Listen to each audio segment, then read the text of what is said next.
Hey yo, what's up? Ako nga pala si BT at nandito ngayon tayo sa BT Reaction and welcome to my channel, Tunay na Kritiko.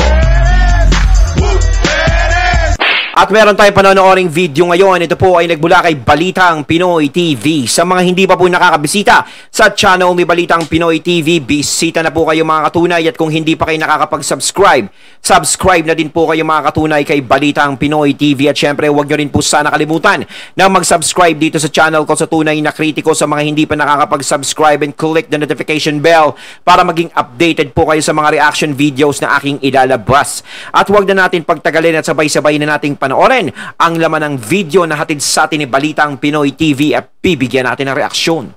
Pasok! Talagang basag ulo to. So they're really looking for trouble. Hindi ito mahalaga. Bakit ito ang ginagawang pinaka-importanteng bagay sa ating bansa ngayon? Narito ang Balitang Pinoy TV.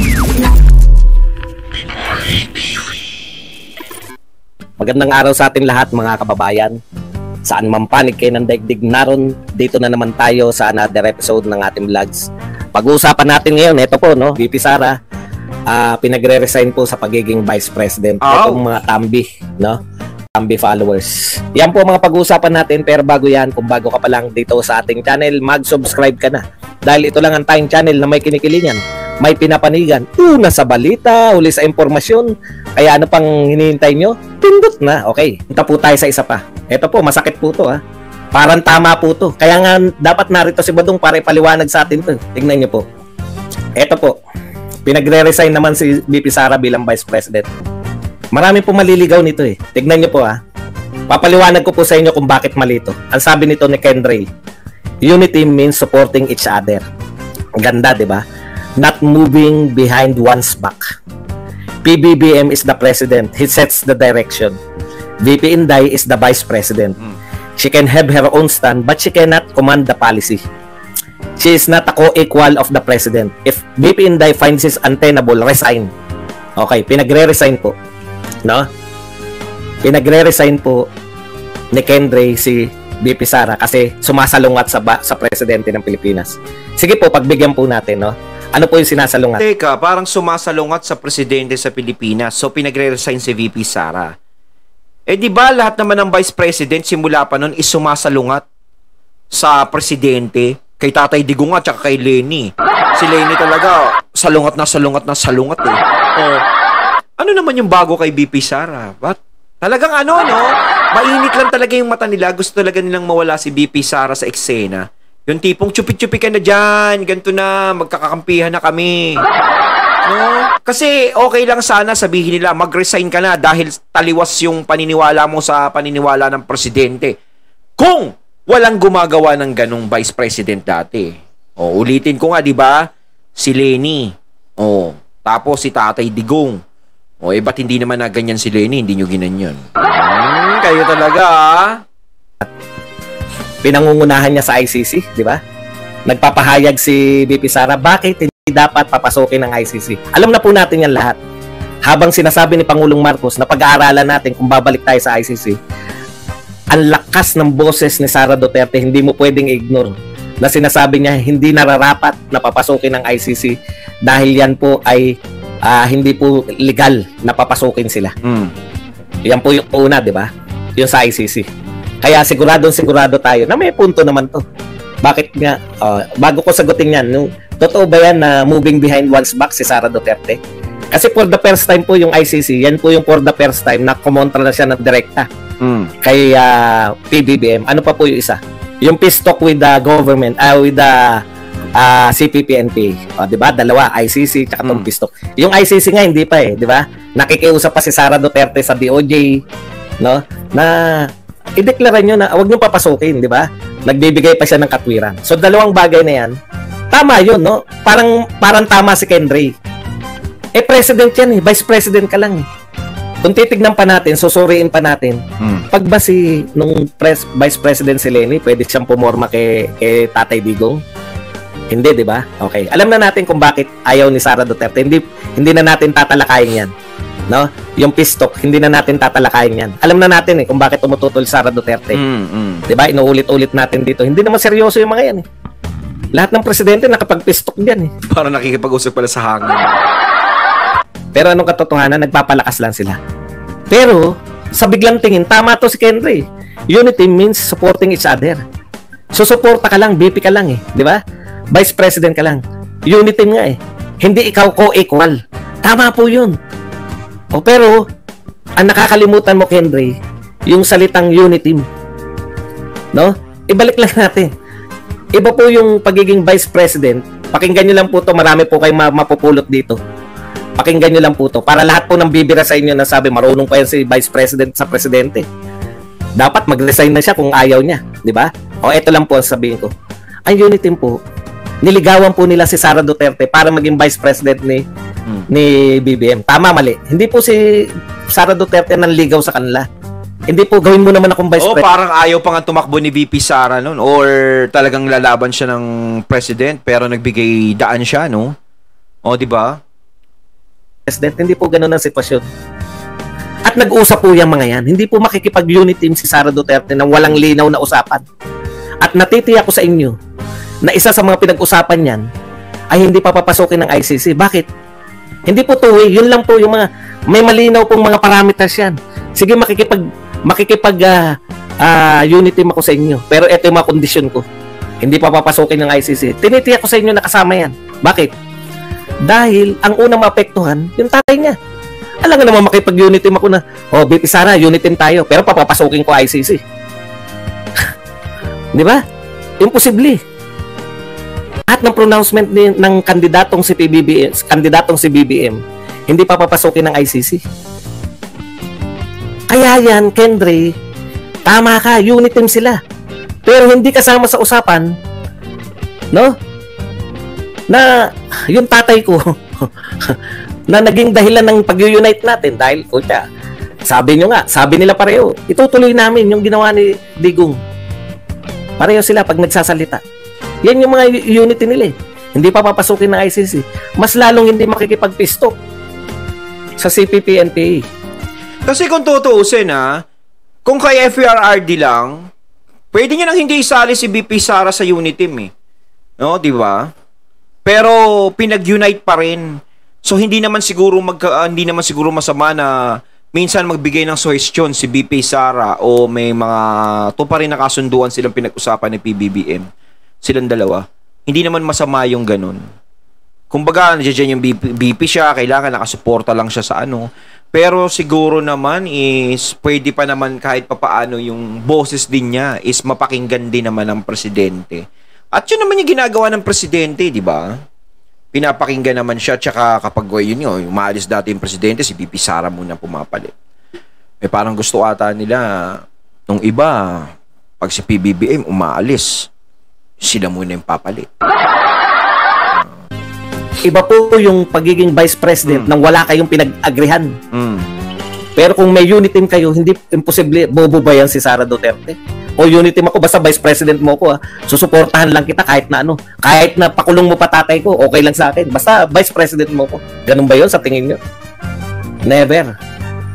Kaya mali po yung premise nyo na bakit parang co-equal. Hindi po nakiki-co-equal. Kailan lang po kumontra si Sara ng direkta? Ngayon lang po ICC tsaka yung pistop. Kaya puta, involved na yung tatay niya. Lahat ng mga pinag-unity team nila, wala na. Titirahin nyo. Isa pang palalabasin nyo pa na ano yung sinasabi? Moving behind one's back. Ganyan po yung tsorya nila lahat eh. Kaya yung mga, alam nyo po, naniniwala naman ako, natapat po yung mga loyalist vloggers, yung mga loyal sa mga Marcos vloggers. Tapat po, kaya napapaniwala kasi mga ganun yung mga yun. Ay, ganun ba? O, Badong, ano ka Badong? Puta. Madali po mapaniwala ng matatalino. Biro mo sabihin, oo nga, bakit feeling niya pantay sila ni Sara Duterte? Hindi po kaya kahit kailan lahat po ng pronouncement ni BP Sara Duterte very supportive. Pero itong papakulong niyo ng tatay, itong ibabalik niyo yung pinaghirapan nila sa NTF-ELCAC, no? Yung pinaghirapan nila sa NTF-ELCAC ay babaliwalain ninyo para makipagpistok at tumagal pa yan. Alam naman natin yung purpose. Kasi may katwiran talaga yung yung kay BP Sara yung gusto niyang mangyari. Na tulungan na lang yung mga ganto na madalas may impluwensyahan nga ng mga rebelding grupo kasi yun minsan yung mga nahihirapang lugar, yung mga mahihirap na lugar na minsan sinasamantala nila na hindi kasi nararamdaman ng gobyerno yun dun. Yung gobyerno hindi nila nararamdaman. So, yun ang isinisiksik sa isip nila. Kaya sila napapasali, nagiging rebelde sila. Pero kung yun ay mapapansin ng gobyerno at mabibigyan sila ng sapat na tulong, yung iparamdam sa kanila na meron tayong gobyerno na handang tumulong sa inyo, ay hindi na para sumama sila. Lalo na kung maibibigay yung mga pangangailangan nila. Diba? Hindi katulad ng pisto kasi minsan, ang tagal-tagal na natin ginagawa pero wala pa rin nangyayari. Ganun-ganun pa rin. Kung si BBM lang, wala na po siyang pakialam dyan. Kung magtagumpay ang NTFL ka at ma-recognize na yan ang pinasimulan ni Duterte, wala na po siyang pakialam. Sino po may pakialam? Yung kinakailangan na may say ako. Sino ba yung may say dapat? Alam na natin lahat. Kinakailangan pa bang ispilengin yan? Maiiyak ka na lang eh. Maiiyak ka na lang sa awa sa mga Duterte. Maiiyak ka na lang sa galit. Maiiyak ka na lang para sa mga susunod na henerasyon na hindi nakaranas ng pamumuno ng mga Duterte. Hindi nila, at least tayo nakaranas tayo ng 6 na taon. Sabi ko nga, paulit-ulit. Di ba? Ang sabi ko, paulit-ulit. 6 years ay napakabilis sa isang matinong presidente. Pero ang 6 years ay super tagal para sa kabaliktaran. Real talk mga kapatid. Naiinip na ba kayo ngayon? Yan lang ang sukatan dyan. Pero para sa akin, maayos ang pamamalakad ng mga Duterte. Naramdaman ko kay FPRRD yung pamamalakad niya is maayos naman. Kaso isa lang talaga yung hindi ko gusto. Ito, magsasalita na ako mga katunay. FPRRD, yung sa fireworks. Hindi ako, tutol ako. Hindi naman gano'n, napakababaw ko naman. Okay nga yung kay FPRRD, yung mga paputok. Malapit na yung magbabagong taon na tayo, no? Yung sana ipatupad na lang na ganito. Kasi ang fireworks kasi is tradisyon ng mga Pilipino na hindi mawawala. Gaya ko, tuwing magbabagong taon is bumibili ako ng mga fireworks. Yung pagsalubong natin bawat taon. Tradisyon na natin na hindi mawawala. Siguro mas maganda na lang is ipatupad na lang nila na halimbawa maging presidente si BP Sara o sino mang mga presidente, ipatupad na lang nila yung yung pwede kang gumamit ng fireworks pero hindi malalakas. Gaya ng mga rebentador, yung mga plapla, Goodbye Philippines, mga ganyan. Yun. Tapos, hindi ka pa pwedeng gumamit muna nun hanggat wala pa yung 12 o'clock. Diba? Mas maganda yung ganun. Pwede kayong mag-fireworks o magpaputok kayo ng mga sinturon ni Judas, ganun lang. Pero yung mga plapla, mga Good Morning, Goodbye Philippines, wag yun. Diba, mga Lolo Thunder, ganyan. Wag yun. Yun ay ipagbawal. Pero yung mga fireworks, yung pagsalubong ng mga tao is, pinapayagan natin hang 11:30 hanggang 1 a.m. no, ng January 1. Pwede. Pagsalubong nyo lang. Pero pagkatapos nun, tapos na. Kung sino ang lumabag doon, hulihin. Ayun lang yung sa akin. Yun lang. Tapos, yung other, gusto ko na kay FPRRD. Babaw ko. Hindi, pero ako, wala akong masabi kay FPRRD sa naging pamumuno niya. Nung siya'y naging presidente talaga. Saludo talaga ako. Kung naiinip na kayo ngayon na mag-2028 na, mahaba pa yan. Yang same people na yan, na makikita natin nagtatakal ngayon ng 20 kilong bigas, kinabukasan, tigil na yung proyekto. Ganyang uri ng liderato ang ipapalit natin sa mga Duterte. Ganyang uri ng kandidato, ganyang uri ng mga liderato ang